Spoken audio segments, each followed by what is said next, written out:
Okay, and I think we're live. So, hello everyone, and welcome to Avon Book Fest. We have a brilliant panel lined up for you today, all about how to write the ultimate crime thriller. We have three wonderful authors joining us, but before I hand over to them, I just wanted to let you all know a little bit about us at Avon. We are a commercial fiction division at HarperCollins, and we recently crowned Imprint of the Year at the British Book Awards. One of the things we're most proud of is our open submissions. So I'm Beth, and I head up our open submissions process, and we're actively on the lookout for new writers at the moment. So if you've written a novel and think that we might be a good fit, then please do head over to our website on www.avonbooks.co.uk/submissions. Please do follow the submission guidelines. You don't need a literary agent to submit to us in this way, or need to have any experience of being published before. We're just always after a brilliant story, and we can't wait to read your novel. So I'm delighted to introduce today's panel. In the chair today we have M.J. Ford, author of the D.S. Josie Masters series, and Michael will be chatting with two of our fantastic thriller authors, Tess Stimson and Sarah Alderson. And all three of our panellists have books coming out very soon, which they're going to be chatting to us about. So don't forget to pre-order now to get your hands on them as soon as you can. So please also do join in the conversation, as our authors would love to answer your questions. Just use the Q&A box below. So without further ado, over to you, Michael, to kick things off. Well, hello everyone watching. I'm very pleased to be introducing this virtual panel today for our topic on how to write the ultimate crime thriller. I'm joined by two fantastic authors, Sarah Alderson and Tess Simpson, both of whom have been publishing for many years, so you certainly should know what they're talking about. I'm going to let them introduce themselves in a moment. I'll start with me. My name is Michael Ford. I go by M.J. Ford on my book covers. I used to write children's fiction, but I've published 3 adult books with Avon, all police procedural crime novels set in Oxford and following the tangled life and work of Sergeant Josie Masters. The latest, my plug, is out this week, no, next week rather. It's entitled Watch Over You, and if you get a copy, I do hope you enjoy it. So the way this will work, technology permitting, is that I'll address some specific questions to Sarah and Tess, and we'll see where the conversation takes us. There's also a chance for you guys to ask questions via the live Q&A function, so we'll do our best to get to some of those as well. Okay, let's do some introductions. Sarah, if you wouldn't mind kicking us off, tell us about yourself and about your latest book.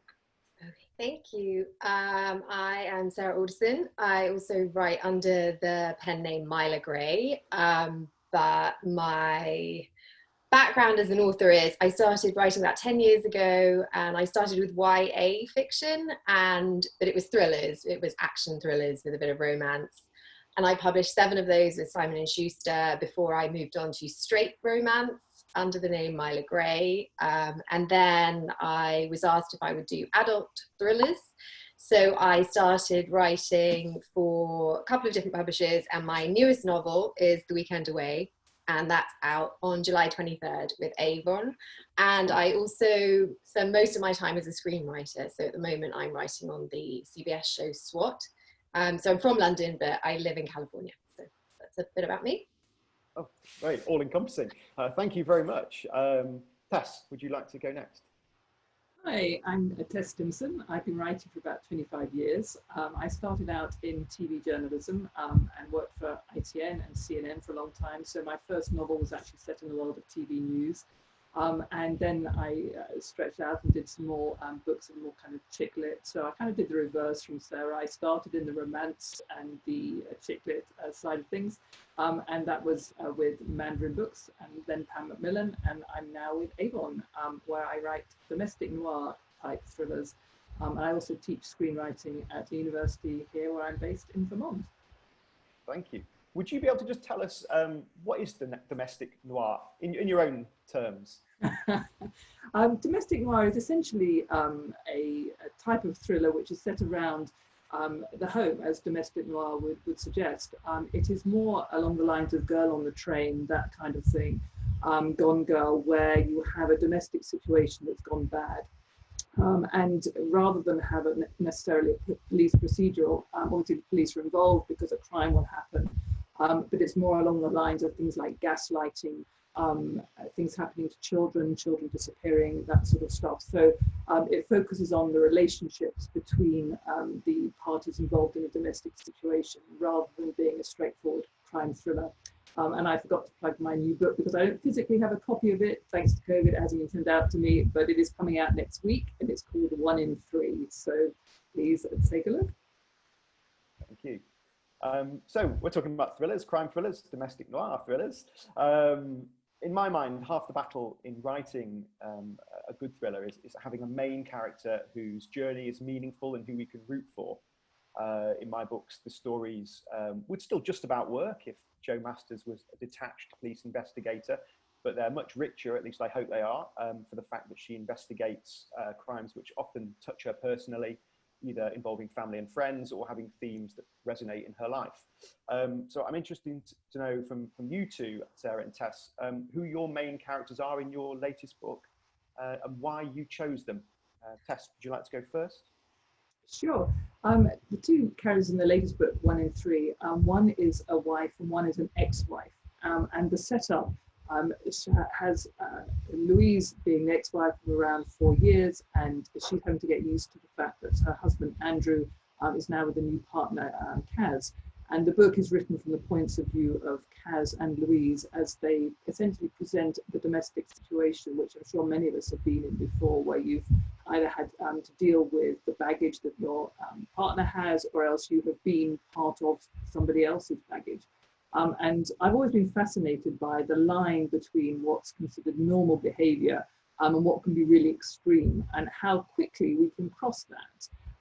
For example, when you have a young man who sees a girl in a coffee shop and is struck by her and thinks she's amazing, and so deliberately turns up every day until he bumps into her again. Is that normal wooing behavior, or is that stalking?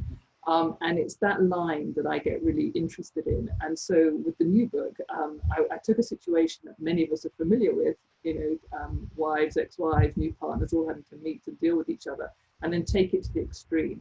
The book actually opens with the husband, Andrew, dead on the floor, and the two wives, the only people there, and both of them blaming each other. And so taking a domestic situation and putting a crime spin on it.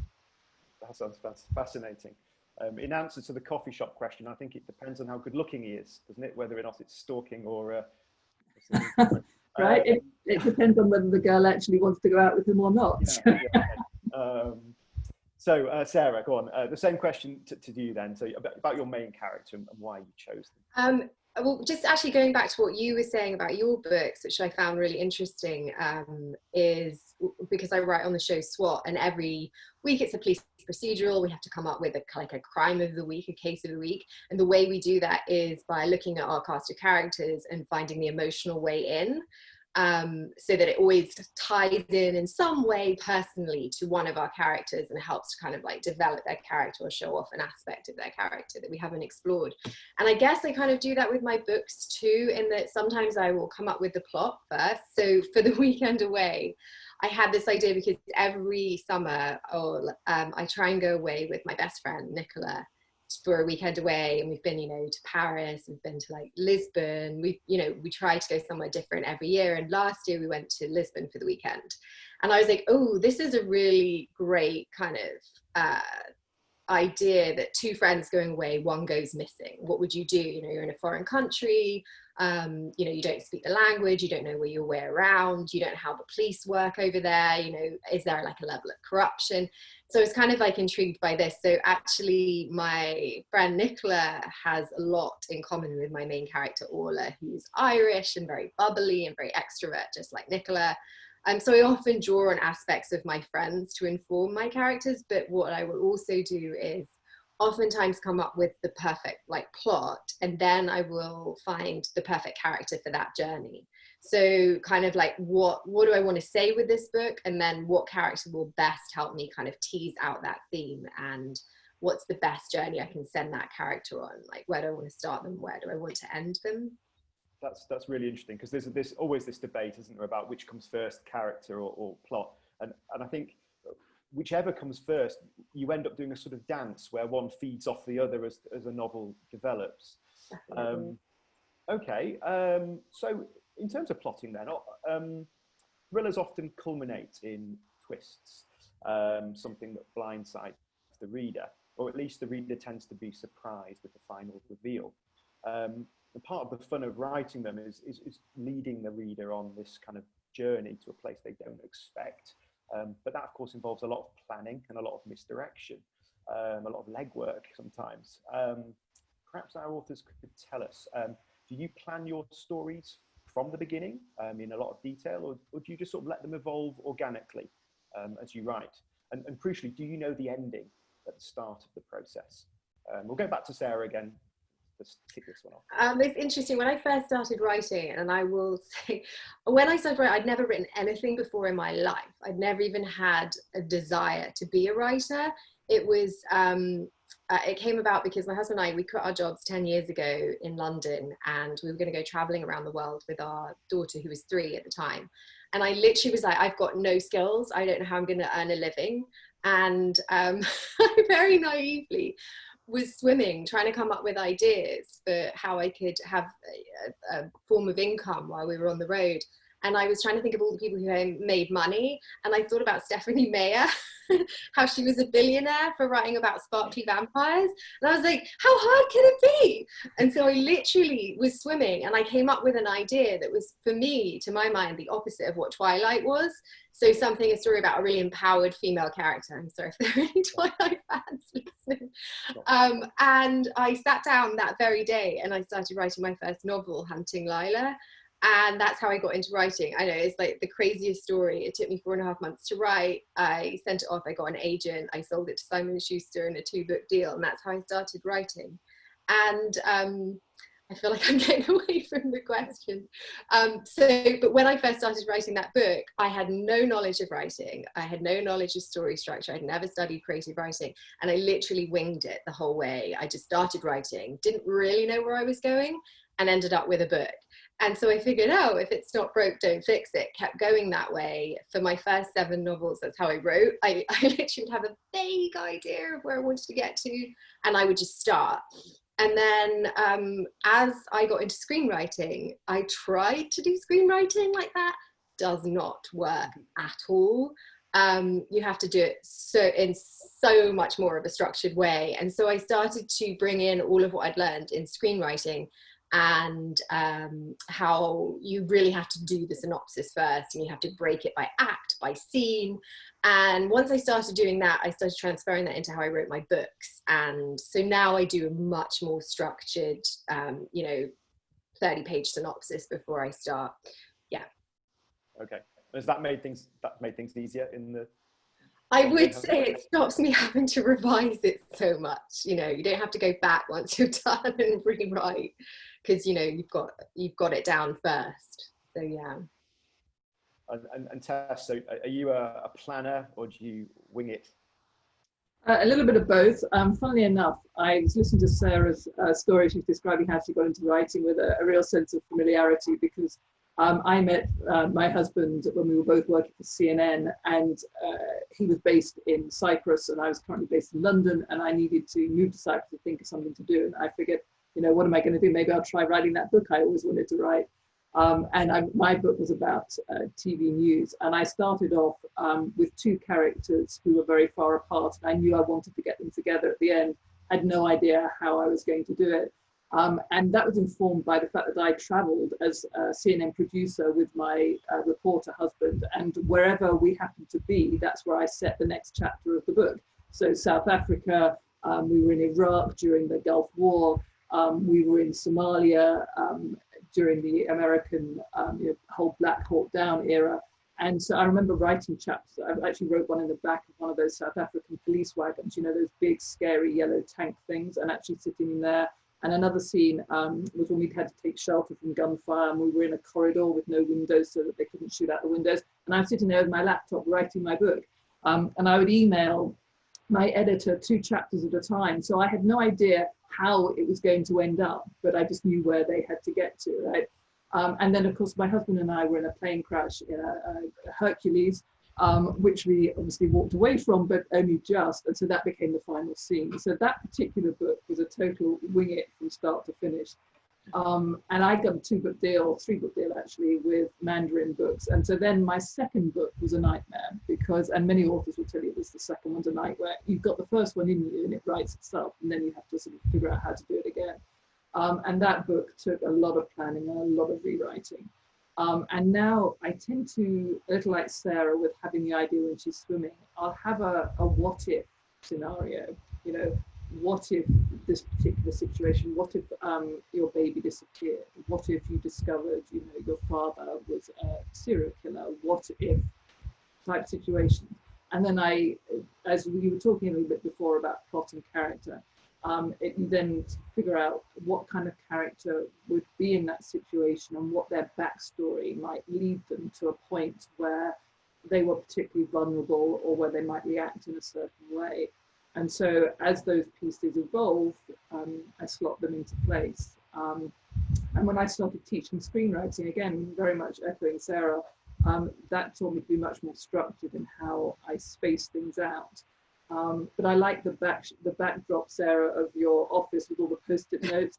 Because I just moved house, so you're not seeing that right now, but that's exactly what my office tends to look like. I often actually have a whiteboard with lots of things. I have a whiteboard to one side. It wasn't big enough. And the one thing I would say too, I had no training at all, other than I did journalism, but I never did a journalism course, never did a writing course, never did a creative anything. And some of the most successful and best writers I know say the same thing. So anybody watching this who's never studied any of these things, it's all about a good story told well. And you can learn the mechanics, and an editor will help you through things like putting a paragraph in the right place or getting your punctuation right, or all that kind of stuff. But the rest of it, you don't need to have any experience. You just need to sit down and write your story. And the other thing I would always say is start with the second paragraph, because if you start, if you start to get that, try and get that first paragraph or that first page or that first chapter right, you'll never finish. So leave that for the editing process. I will second that as well. And I would say don't even necessarily start with the second paragraph. Sometimes I'll start with a scene I already have in my head, or I'll start with the dialogue and just write a conversation and then go out and flesh around it. And I also find that the first sentence is often the last thing I write because it has to be so impactful, right? Especially with people's attention spans these days, you have to have your first paragraph has to be so strong. So it's often worth just not stressing over the blank page and just starting where you kind of have the idea. And because I write in the first person for most of my characters, and I often have up to 3 or 4 different characters, each writing in the first person, it takes a while to find their voice. And so often I won't have kind of settled into a groove where I can really hear their voice in my head for quite a few chapters. And so then I'll go back and I'll make sure that, particularly if you want them to sound very distinctive, and you must find this when you're writing for screenplays, that each character speaks in a certain way, and you have to hear that in your head, and you often don't at the beginning. And I think that blank page can be incredibly intimidating. So you need to just dive in. Yeah, I mean, I'll echo again what Sarah said regarding kind of the screenwriting elements. I mean, I don't write screenplays of any sort, but in my day job, I come up with storylines for other people to write their scripts from. And so really it's all about story mechanics, and we study and use a variety of screenwriting tools in order to make sure, even if we think we've got a great idea for a story, that actually we're exploiting every turn and beat in that story to make it as impactful as possible. So we've covered a bit of this already. You've both written in other media, journalism and for the screen. And you've talked about how some of those skills are transferable. Is there anything else about the work you've done in those separate media that's informed the way you write novels? Are there some real obvious differences that you've noticed? Who should we go with? Let's go with Tess. Journalism, obviously, it's all about kind of copy and word counts and deadlines. Well, that does focus the mind. It means I can turn around something pretty quickly. Sometimes, particularly around publication, someone will ask you to write a short story or an article, and I can do that really quickly. But in terms of actual writing style, I think when I left university, when I left Oxford, I had spent way too long reading the great classics. And my prose was incredibly purple. You know, why use one adjective when you can use 12? And I went straight into TV news, writing on news at 10, and that knocked that straight out of me. I mean, I remember my editor once even deleting the word paraplegic and said that's way too long. It's, you know, somebody in a wheelchair or someone who can't use their legs, right? And it taught me to write a very sort of sharp, much sharper edged sort of style. I think the main difference for me between writing scripts and writing a novel is that you can't describe things. You can't describe internal thought process, obviously, in a script. And so you have to make your characters either set up a situation or you actually give them dialogue that tells you what they're feeling and thinking. You have to have them show it to you. You can't simply describe it. You don't describe a landscape and you don't describe an internal landscape. And I think that's probably the biggest difference between the genres. But as Sarah was saying, they really play well into each other. The different disciplines, you know, you can actually make them sort of, they feed off each other.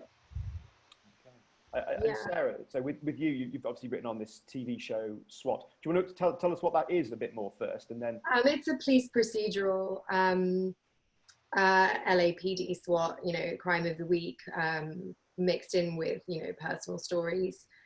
I would say that being a novelist has actually helped me more as a screenwriter, because I think in the room, I'm really able to, I'm really, really good at pitching ideas because I'm so used to having to like come up with ideas for novels. So I'm really good at like, you know, I always scour the news anyway to try and find stories to write for my novels. That's kind of where I get a lot of my ideas from. So I'm always like, oh, I read this thing, or I listened to this podcast, and this would be such a good idea. So I'm always able to kind of pitch into stuff. But I also think that, you know, as a novelist, you're also tuned very finely to like character work. So I think that really helps in the screenwriting world. And then vice versa, I think what has been useful for me has been this screenwriting structure, I guess, like the 3 acts and all of the kind of the marks that you have to hit, you know, whether it's your opening image or your like, you know, the catalyst event that like powers your hero into the 2nd act, all these things which I had never really kind of learned before, but which I'd kind of absorbed through osmosis as a kid, just watching TV, watching movies incessantly. I was always watching R-rated movies when I was a kid. And, you know, I grew up in the 80s, so I was watching Aliens, I was watching Terminator. I was, you know, had these amazing female role models in Ripley and Sarah Connor. And I was like, oh, and so I think a lot of that and all the books I read as a kid kind of fed into me without me realizing. And I'd kind of understood how to do a story, but when I went and had to kind of like write screenplays for a living with deadlines and having to really understand the structure of them, it kind of taught me a lot more. And now I put that into my novels in a much more strategic, deliberate way, whereas before I think I just accidentally did it. Now I'm much more like, okay. And also, you know, that the ulterior motive to that is that every single one of my books I am thinking about, can I turn this into a movie? Because if we're quite honest, novels don't pay very much.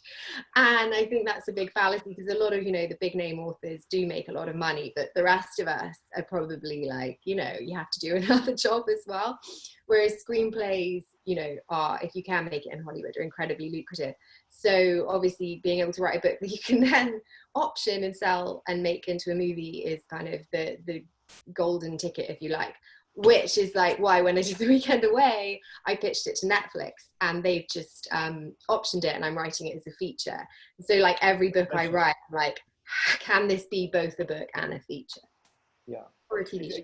It's interesting, isn't it, with regard to, say, I mean, some of the terms you were using there, like the opening image and the catalyst, you know, these are screenwriting terms which are, you know, used by Blake Snyder in Save the Cat. Yeah, exactly. Great book, actually. That was the only book I ever read on screenwriting. Yeah, absolutely. I'd recommend that book to novelists. And for some writers, I think they might sort of find it anathema in a sense to kind of think about structuring a novel around quite a strict series of beats and, you know, a strategy, if you like, for structuring. But it's amazing that you can read books which you kind of always assumed were quite literary, and you find that even they, in some way, conform to this quite rigid structure in you know, 90% of their content. So yeah, I'd recommend Save the Cat, definitely, Blake Snyder. Yeah, I think, is there one for novel writing as well? There might be. Yeah. Anyway. It is true, as Sarah was saying, how you find that you even if you didn't know what you were supposed to be doing, you do find that you actually set things up in a certain way. One of the first lessons is always you start in media res, in the middle of a story, right? And you find you have to do that. And it was so funny. I remember when I started teaching screenwriting and reading somebody else's views on how to teach, it's like, oh yeah, I do that. Oh, I do that too. And actually wishing if I'd read this book 10 years ago, that would have made my life a lot simpler. But you find, yeah, there are certain beats you have to hit. The sequences and the rise and fall, the obstacles that the hero has to face, that they have to overcome, and all that kind of stuff. Yeah, storytelling, however varied it is, comes down to some very simple, basic principles. And to echo what Sarah was saying about television being the future, long form television, I think, is quite amazing now. And this is actually a great time to be a writer. And anybody who is watching this and is interested in being a writer, you're not going to make much money as a novelist, maybe. That's certainly true for most of us. But the opportunities, I think, now in long form television are better than they'd ever be. There are so many outlets, and there's the need. Think how much we consume on a daily basis on our tablets and phones and all the rest of it. There is a constant need for good stories.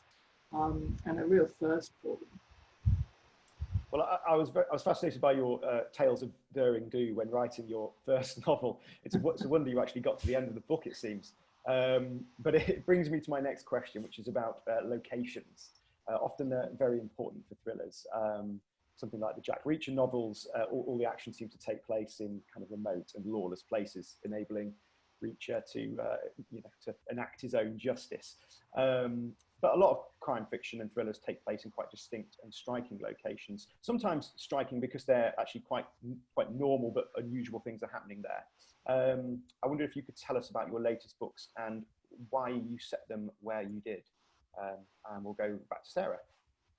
Oh, well, I think I mentioned that Weekend Away is set in Lisbon, and that's partly because I was there with my best friend, and also I wanted to business expense the trip. But I was looking for a place that would be kind of exotic enough that, you had the sense of like, oh, I understand why people would want to go there. And like, if it's a summer read that people are like, oh, it's got that kind of sexy, exotic, beautiful location vibe, but there's also this like underbelly to it where, if you're in a city where you don't speak the language, like I was saying, and it's very other, I think that always lends itself to a good thriller. It's like the fish out of water, like someone who doesn't know anything about the place they're in. I think, location can really act as a character in your novel. I tend to always base books places I've been, just because it's so much easier that way. You can really kind of make it authentic. So I've set books in London. A lot of my books I set in America, partly because it's also very, it's kind of a marketing thing. Like if you want to sell a book in the UK, it's a very limited market. So ideally you want to write a book that's going to be picked up also by publishers in the US and Canada, and North America is a really big market. So being able to set a book somewhere that has an appeal to audiences in both places. So even my first book, Hunting Lila, it started in London and then moved to California. And now the book before this, In Her Eyes, actually set in Ojai, which is the town I live in, just north of LA. And it's this tiny little mountain town. So again, I guess I like the idea of communities that are sort of like small or kind of closed off as well. I've written a book on Nantucket, which is a little island in Cape Cod where I nannied when I was 17.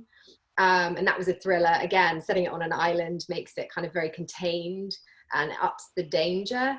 But it was also like, oh, I can draw on my experience of nannying there myself when I was 17. So yeah, using places that I've been is often, one of the ways. So when you were in Lisbon, expensing your holiday, research trip, did you were with your friend Nicole? Is that right? Nicola, yeah. Nicola, sorry. Were you kind of leading Nicola around, telling her you needed to do a bit of research here and there, or was it mostly just? No, we were just drinking and eating a lot, which then fed very nicely into the book. And the book is kind of like, I was really intrigued by these stories. I was reading in the news about Airbnb hosts, like horror stories, like being spied on, and you know, Uber drivers. There's been some horror stories about people getting in the back of Ubers and like not getting, you know, the driver isn't who they say they are. And I was kind of interested in the idea of, you know, when you go on holiday, I always stay in an Airbnb and I take Ubers everywhere, and I think we do that more and more in the sharing economy. You know, we trust complete strangers. And so that was kind of where the idea sprung from. So, you know, yes, we stayed in an Airbnb, it was lovely. We did a lot of the things that then ended up in the book. And no one was kidnapped. Obviously, she didn't Always go good on holiday. So Tess, apart from your first novel, where it was kind of a necessity to use these locations, you found yourself in the finished story. Have you set books in particular locations for particular reasons? I have, and it tends to be, it's kind of slightly symbiotic. Like Sarah, I often write about the places I'm visiting because either it sparks ideas or I know them really well. And also it's great to be able to expense your trip, absolutely. But there was, for me, it's also about, rather than a specific location, it's about a situation. And I like to create the kind of the closed room situation. And particularly if you want to focus on a few characters, and so you can really make it quite intense, you can have that sense of danger. You can also, as you would do in any TV show, and I'm sure Sarah has experience with this with Swat, you want to have a limited number of suspects so that slightly along the Agatha Christie lines, people can look at all of them and try to figure out who it is rather than it being some random person who isn't in the story. So you want to try and keep your cast quite small. And you can achieve that in various ways. The book that's coming out next week, 1 in 3, is set, the culmination of the story is set on Bear Island, which is the island off the coast of Devon where Agatha Christie in fact set And Then There Were None. And I think the Poirot TV series filmed it on location there. And it's somewhere I'd always wanted to go. I wanted somewhere, an island with an amazing hotel, that the grandparents in my story are having their golden wedding anniversary celebrations, and they're inviting the entire family, the extended family, which includes the ex-wife and her children, and the current wife and their child. And so they're all on this island, which gets cut off by a high tide. So you limit your range of suspects. And so obviously it leads up to the reader to try and figure out how it happened and who is culpable. And again, like Sarah, appealing to both audiences on both sides of the Atlantic. In the UK, we have more appetite for buying and reading and watching American product than they do the other way around. Americans tend to, whilst they like the novelty of Downton Abbey, they do like to be able to identify with the locations and characters for many of their books and their shows. And so my upcoming book that I haven't finished yet, The Wedding Party, is about a British couple who go to Florida for one of those destination weddings, and they have 50 of their closest friends and family getting married on the beach, and one of the bridesmaids goes missing. And again, because you've got a fairly closed situation, the only people who could have taken her are the people at the wedding reception. And I know Florida pretty well. I used to live there and I have a condo on the beach. And so it's this back and forth between what you know and creating a world where your plot will function in that specific world. So yeah, it's a little bit of both. Yeah, it's interesting what you said about the kind of a closed world and a sort of a list of suspects from which the reader knows one must be the actual villain, if you like. I mean, because I write police procedurals where it's slightly different because normally I'm not writing the Agatha Christie sort where we're kind of stuck in a hotel in a storm and there's only a certain number of people who can come in and out. Normally the criminal is someone from the wider community. But I suppose with police procedurals, I have this sort of contract with my reader that they know that it's not going to be someone who's just going to appear at the end of the story. They know it's going to be someone who has appeared on the page relatively early on, and that's kind of part of the fun, isn't it? I think police procedurals in sort of misleading the reader in that regard. It's cheating if you introduce somebody, if you do the whole Agatha Christie thing where the butler did it, if you have a very minor character, a gardener, or somebody who's not even in the first half of the book who turned out to have done it, that totally breaks all the rules and your readers get very upset. So you have to walk this fine line between introducing all your characters and making them plausible, but not tipping your hand. So of course you have a few red herrings, and I think we were talking earlier about, you know, the whole plot and do you reveal pieces of it at a time and all of that kind of stuff. And so you have to find this way where you thread in pointers so that a lot of your readers love to have that aha moment, and that they often want to get to the end of the book and feel that they were cleverer than you, and yet at the same time you want to have one final surprise for them. So that is, and you're not gonna win all the time. There will always be somebody who gets it or says they got it. And in your review, there'll always be somebody who says, "Oh, I guessed it on the first page," and it's like, well, yay for you, but 999 other people did. And it's always the person who got it on the first page who puts the longest review. Yes. But generally speaking, you can't cheat and just introduce somebody, you know, off stage. No. I'm going to take a break from the questions I've pre-prepared and go to some of the Q&A ones, because a few have come through and I don't want to miss them out. So I'm going to just take them in order. A question for Tess. How did you decide to start writing suspense? I think my books have been trending that way for a while.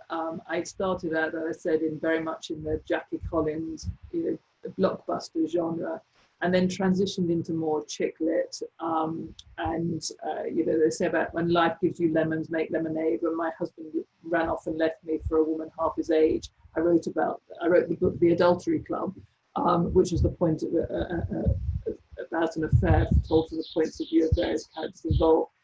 And then over the years, my books started getting darker, and I always rather like killing people. It's a very cathartic thing. And as I said, I've always been very interested in this line between what's normal and what isn't. And when you read those stories in the newspapers, that whole rip from the headlines thing Sarah was talking earlier about scouring newspapers, I think all journalists and writers do that. But when you read a horrible story about a man who has gone into the woods and suffocated his children to get back at his ex-wife for leaving him or something like that, and everybody always says afterwards, he was such a family guy, he seemed such a nice guy, he seemed so devoted. And it's like, so what makes somebody able to do that? What makes the one man decide to kill his children to be revenged on his wife, and all the other men who don't do that?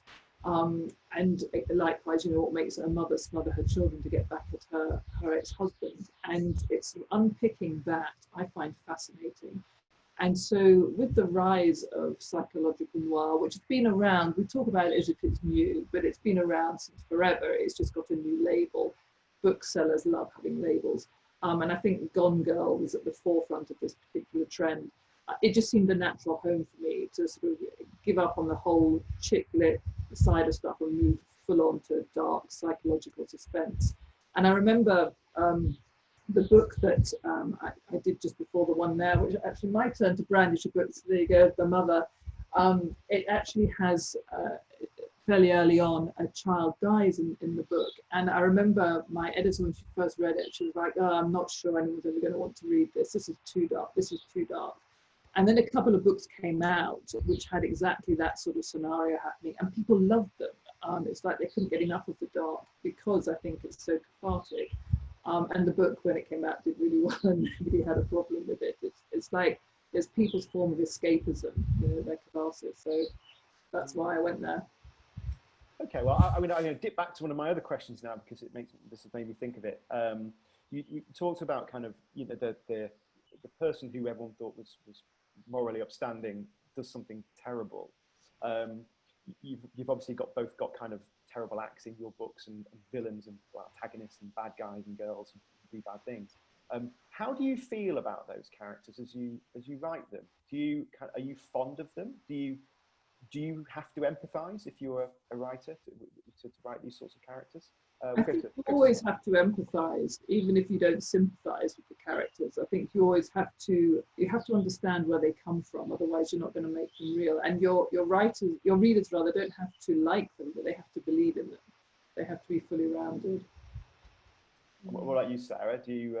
I was actually thinking my first novel, Hunting Lila, the bad guy is actually like my favorite ever character that I wrote. I think, yeah, like Tess was saying, you have to build characters who are fully rounded.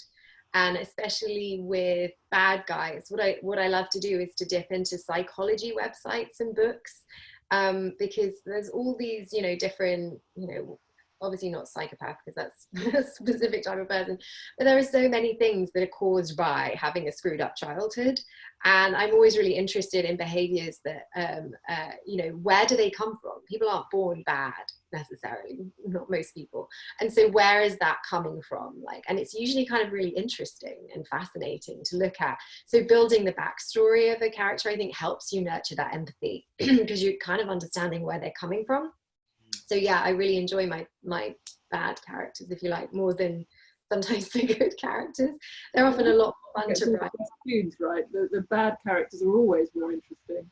Yeah. You because well, my first two books, the first two in the police procedurals, they're all told from the point of view of the detective and nobody else.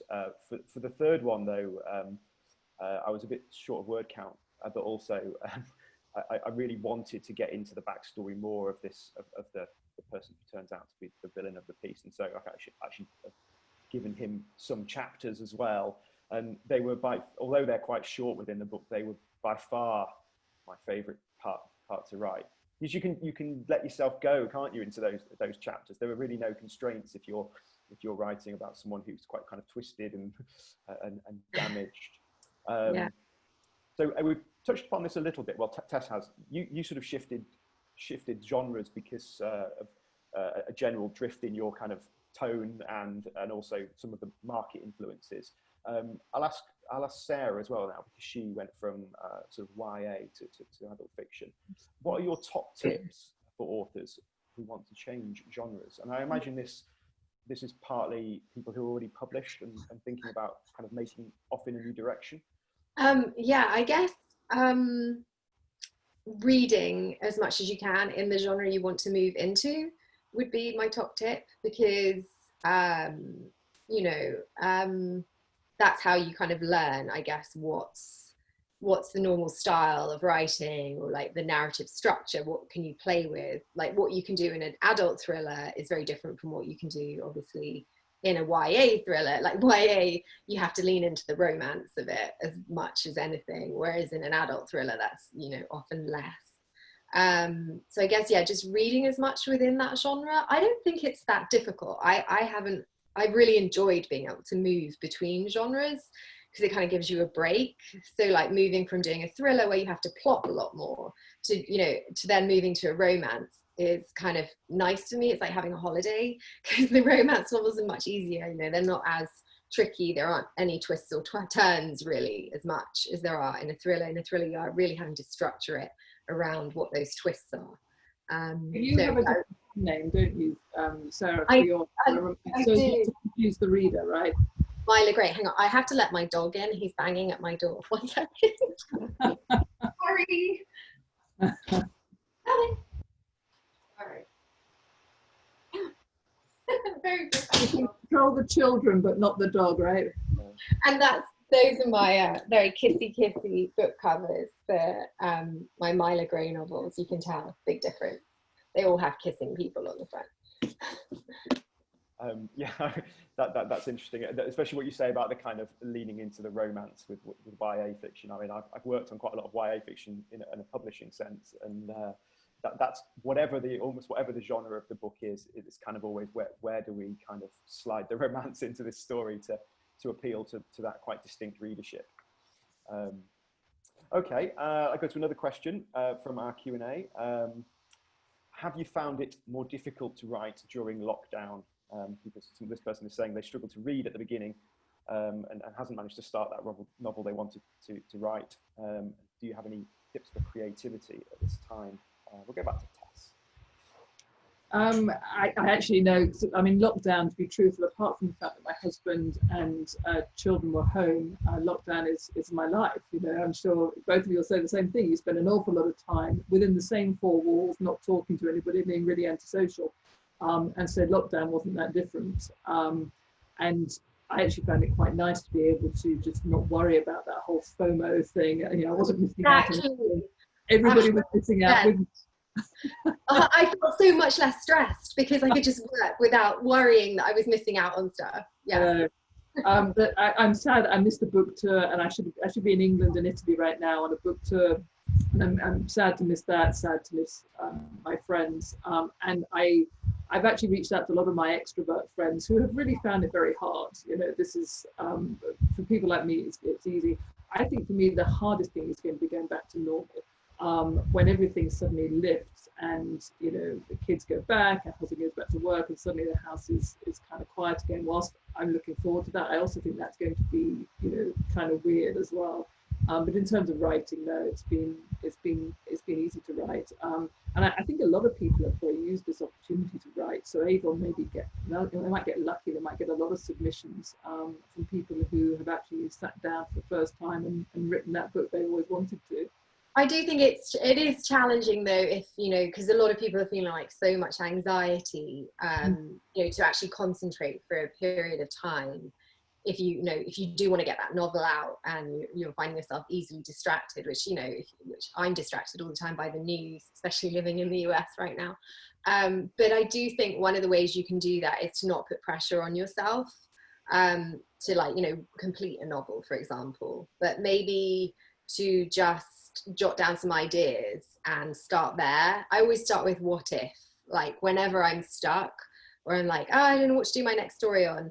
One, I will like scour news and try and find crazy stories that like make me go, huh, like you were saying, Tess, like what if there was a husband and he killed his 2 children? Or what if this woman disappeared on a hike? And then I'll just keep asking questions like, and then what if like her ex-boyfriend showed up? And I will try and kind of follow that thought. So if the blockage is not being able to come up with a story, that's one way of doing it. The discipline of sitting down and writing, I mean, that's a hard one. I mean, it's easy if like you have a deadline and you're being paid. Like it doesn't really, it becomes sort of a bit more of a, you know, pressing, like, oh, I don't really have a choice, it's a job. So yeah, I'm not sure anymore what it's like to write for fun.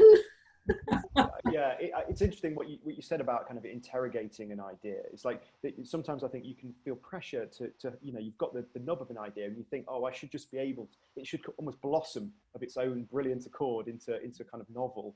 But that isn't the case a lot of the time. You really have to kind of poke it and look at it from different angles. You really have to make it.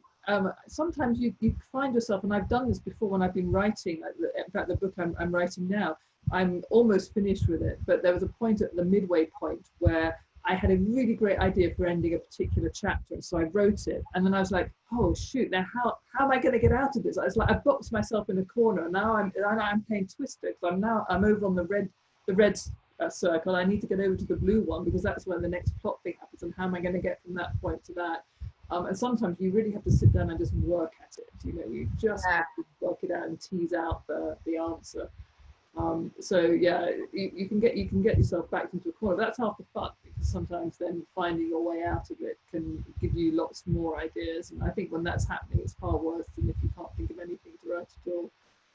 Yeah, I'd say sometimes, I mean, I have ideas where I kind of think it looks great and it peters out after a few thousand words.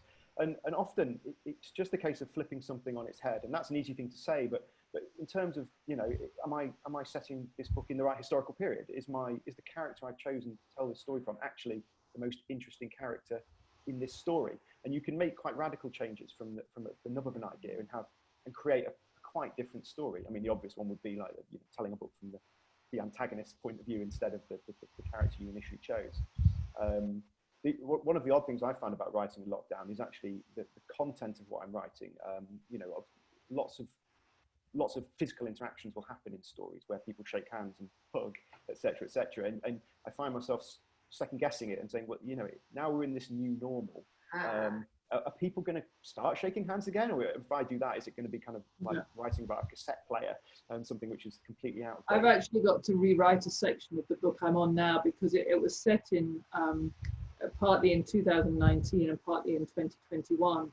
And so I'm going to have to rewrite the sections that are actually set next year to take account of COVID, because you can't ignore it. And whilst I don't want to write too much that can then be out of date, as you were saying with technologies, nothing gives a TV show away like the technology, right? So you can't make too many date references, but you have to acknowledge the fact that things are not the way they were. So, you know, walking through that, I'm kind of waiting for the whole new fall season of shows to start, and SVU and all the rest of it, Law and Order. And you say that now, exactly. I'm on SWAT, and that is exactly the problem we're having. We wrote 8 episodes before COVID, and now we're having to go back and rewrite them because of COVID. Like, 1, we don't know when we're going to be able to shoot them, but 2, the world's going to look so different. So the changes have been extraordinary. I mean, that's a medical drama that doesn't take into account COVID issues, you know. But at the same time, you turn to TV because, you know, you want to escape from it. So you're not hampered with it, but you can't ignore it. And I feel a bit the same with my books. I don't want to, you know, intrude on it too much, but you can't just ignore it. Mm. So someone has asked about writer's block and how you get through it. I think we've sort of covered strategies for finding your ideas and finding ways into stories. So I'm going to skip on to the next question, which actually is a specific one. Both of you can answer. What does being a screenwriter actually involve? I mean, what stage of the process do you get involved in a story, and I suppose when does it go out of your hands? Good question. I mean, being a screenwriter is basically the same as being a novelist, except you're writing a screenplay rather than a novel. I mean, I'm not sure on the specifics of the question, but obviously there's a craft to screenwriting that's very different to writing a novel. So it's not as easy as just sitting down and writing it. Like, you really do need to learn how to structure it. It's a craft. And then for me, it was a case of getting a screenwriting agent rather than a literary book agent. And then you get put forward for jobs, or you try and sell your own original work, which is why I often try and adapt my own novels. And then it depends on what the project is, on what your involvement is. If you run your own show, for example, you would be writing it and producing it. So with something like SWAT then specifically, are you given a brief for a story that you then have to write? No, you pitch the story. So there's 12 writers. We're in a room literally together all day, every day for months. And we sit around talking story all the time, story and characters. And then we each get given an episode. And when it's your episode, you come in with the idea of the story that you want to tell for the A story, which is like the crime story. And then you have to do like 2 or 3 kind of personal stories that tie into the characters. And then you pitch them to the boss, the showrunner. He'll say yes or no, or make tweaks, and then you go away and write it. And then you give it back, and you get notes, and you give it back, you get notes. I mean, it probably goes through about 15 drafts, I would say, from beginning to when you're on set. And then you're on set, and as the writer, you're there to kind of oversee it, if you like, and make sure that what the actors are doing is what's on the script, and that the intention behind the lines is being accurately conveyed. So you may have to make changes on the day, in the moment. You know, you have actors coming up to you saying, I don't understand, or, you know, this doesn't make sense. You having to tweak, which is the part that I actually love, is like kind of seeing words come to life in front of you, and then, you know, being able to watch it. So yeah, it's awesome. I would highly recommend screenwriting as a career. And as Tess was saying, you know, there are more and more opportunities in that world if you can get into it. Definitely. Yeah. I think one of the things that people always forget when you're talking about the mechanics of screenwriting, just like I wasn't entirely sure what the viewer was getting at in terms of specifics, but screenwriting is much more than dialogue. Dialogue is kind of the last thing you add in. You obviously you have the storyline and all the description and setting up the scenes and the dialogue. You always have to remember that TV and film is a visual medium, not an audio, and not a written medium. And so the story should be told as much as possible by picture, by image, and then the dialogue is to cover the bits that you can't convey with the picture. And so when you're sitting down to write a screenplay, I think that the sort of the beginner mistake, the rookie mistake that most people make is to have, you know, to make it all dialogue. And obviously, and you have people saying things that you can see, like, so why don't you come out onto the porch with me, Fred? You know, which you can convey by having them both on the porch already, and that sort of thing. So that's the mixing mechanics of it. It's a completely different economy of storytelling, it sounds like. Okay, so we're coming to the end. We've got about 5 minutes left, so I'm going to go back to another question that has been asked. and this is a nice one. What have been the highs and lows of your writing career so far? Now, I particularly want to know about the lows because you guys sound like you're doing really well. So go on, get back to Tess. Tell me about the highs and lows. Highs and lows. I think the high, and I don't think I'll ever beat this moment, was after I got my first book that came out, my first novel. My first book that came out actually was a biography, but it's first novel. And I remember walking past Trafalgar Square, and there was a bookstore. I think it might have been a Dillon's or a Waterstones, I don't remember. But there was a pyramid of my books in the front window. And I was 25 years old, and my husband took a photograph of me standing there rather kind of embarrassed with the pyramid behind me. And I think that even though I've had other books that have been equally or more successful, that moment was incredible. And I think the low was probably, I'm trying to think, because there are always dips and your career goes up and down and up and down. And what's very depressing, because as you were saying, Sarah, as a novelist, you earn, it's the only job I know where you earn less money every year. It's in the sense that, you know, people don't buy books the way they used to 10 or 15 or 20 years ago. But I think the worst for me was when I wrote my second novel and had finished it and sent it to my editor, and she sent it back and said, this really isn't working. And I had to rewrite the whole thing. And she was right, and I'm glad I did, but that was pretty tough. And since then, there have been books that I've jumped myself. I remember getting 3/4 of the way through a book, and I had a deadline to write it, and I contacted my editor and my agent, and I said, I don't like this book. I want to write something else. I've got a new idea. And actually that was the one before The Mother. And they were like, are you serious? You know, you want to stop now? Why don't you just finish it? I said, no, I've got to start a new one. And that was quite scary because I had a lot of commitments and a lot of things riding on it. But again, it was a really good choice. So highs and lows. Often from things which look dire at the time, opportunities spring, don't they? Especially in the world of publishing, which is the highs and lows. Yeah. Sarah, what about you? Actually, you know, to speak to that, I would say, just like Tess, the best moment in my career was probably when I sold my first book. Just that feeling of, oh my God, I can actually do this. You know, like something I loved. I discovered I loved doing it, and it was like, oh my God, I get to do this. And then I would say since then, I've had a lot of luck. I've also worked incessantly. I would say I've had so many lows, particularly since I moved to Hollywood, because it's incredibly tough to break in. And the whole first year, I was just getting rejections. I remember being hung up on the phone by the head of the studio mid-pitch. He literally hung up the phone on me. And I was like, hello? And it was the most mortifying, humiliating moment of my life. And I think I cried on the sofa for 2 days. But I learned so much about how to pick myself up and keep going. And I think there's nothing like Hollywood rejections to kind of, you eventually learn to be like, the equanimity comes in, because if you keep living on the highs and lows, you're just crashing the whole time. So, you know, I just sold a show to Netflix and it was like, oh my God, you must be so excited. And I'm like, meh. Do you know what I mean? Like, we'll see if it ever actually gets made. And I never really get excited anymore, but I'm a lot happier and a lot calmer. And I would say, like you were saying, so I got my first shot at screenwriting when my first book got optioned, and I begged them for the chance to write the screenplay, having never read a screenplay or written one before. But off the back of that, I got an agent. And off the back of that, I got to move to LA. And off the back of that, I got my first job. So even though that movie never got made, and I was so crushed when it didn't get made, because back then I was really naive and thought that it would, I got so far because of it. So like in one sense, yes, that didn't happen, but it allowed so much more to happen, if that makes sense.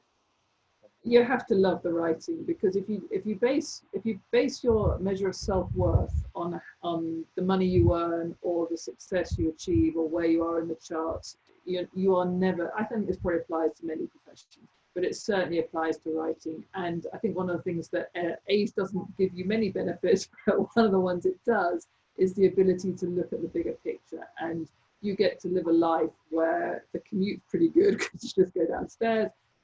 and you can escape, and you don't have to deal with other people, and with management you get to escape and create this world. And if you don't love doing that, then there's no point even being a writer. And so yeah, you have to take the highs and the lows, and I think as with any creative profession, there are a lot of both. And don't read the reviews. I never read reviews. It's like going below the line as a journalist. You never go below the line. Oh, well, thank you very much. I think we're probably going to finish there. I think Thank you. Come back on. Yeah, brilliant. Thank you all so much. I'm sure our listeners have picked up some really valuable tips on how to write an ultimate crime thriller. So if you've been inspired by Michael, Tess and Sarah, and I'm sure that you have, then please do head over to our website on www.avonbooks.co.uk/submissions, and we can't wait to read your novel. So, and also don't forget that all of the Avon Book Fest events are available to watch on YouTube channel. So do check out our page to hear from even more about Avon authors. And this event will be available to watch back from next week. So thank you to all of our panelists for such a brilliant discussion, and thank you to our listeners for sharing your Friday afternoon with us. And I hope you all have lovely weekends. Okay, bye everyone. Thank you.